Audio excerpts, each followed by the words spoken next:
বিশ্বকাপ ফুটবলের ইতিহাসে অসংখ্য গান এসেছে, অসংখ্য শিল্পী মঞ্চ কাঁপিয়েছেন, কিন্তু এমন একজন আছেন যার নাম শুনলেই ফুটবল প্রেমীদের কানে যেন নিজে থেকেই বাজতে শুরু করে ওয়াকা ওয়াকা। হ্যাঁ, বলছি কলম্বিয়ান পপ তারকা শাকিরার কথা। গোল, উন্মাদনা আর বিশ্বকাপ এই তিনটির সঙ্গে যেন অদৃশ্যভাবে জড়িয়ে গেছে একটি নাম, শাকিরা।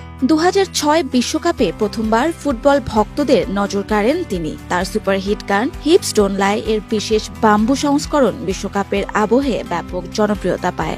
যদিও সেটি ফিফার অফিসিয়াল সঙ্গীত ছিল না, তবুও ফুটবল উৎসবের অন্যতম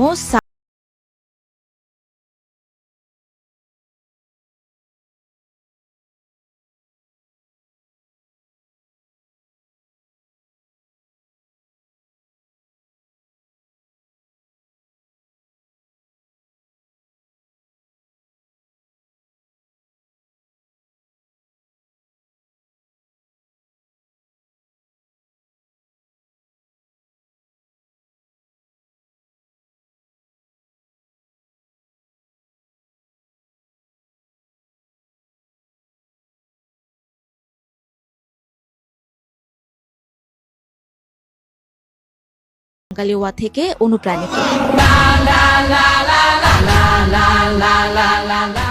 এরপর 2014 সালে ব্রাজিল বিশ্বকাপ, আবারও মাঠে নামলেন শাকিরা। লা লা লা গানটি অফিসিয়াল থিম সং না হলেও জনপ্রিয়তায় কোনো অংশে পিছিয়ে ছিল না। কোটি কোটি ভিউ, লাখো রিলস আর বিশ্বজুড়ে ফুটবল ভক্তদের উন্মাদনায় আবারও প্রমাণিত হয় বিশ্বকাপের মঞ্চে শাকিরা মানেই আলাদা আকর্ষণ। তবে শুধু গান নয়, ব্যক্তিগত জীবন নিয়েও বরাবরই আলোচনায় থেকেছেন এই বিশ্বতারকা। দীর্ঘ এক যুগেরও বেশি সময় ধরে সম্পর্ক ছিলেন স্পেনের সাবেক ফুটবল তারকা সেয়ার পিকের সঙ্গে। তাদের ঘরে জন্ম নেয় 2 সন্তান। বিশ্বজুড়ে ভক্তরা ভেবেছিলেন বিয়েটা হয়তো সময়ের ব্যাপার মাত্র, কিন্তু 2022 সালে হঠাৎই বিচ্ছেদের ঘোষণা দেন শাকিরা ও পিকে। এই ঘটনার পর নতুন করে নিজের ক্যারিয়ার, সন্তান এবং সঙ্গীতকে ঘিরেই জীবন সাজিয়েছিলেন তিনি।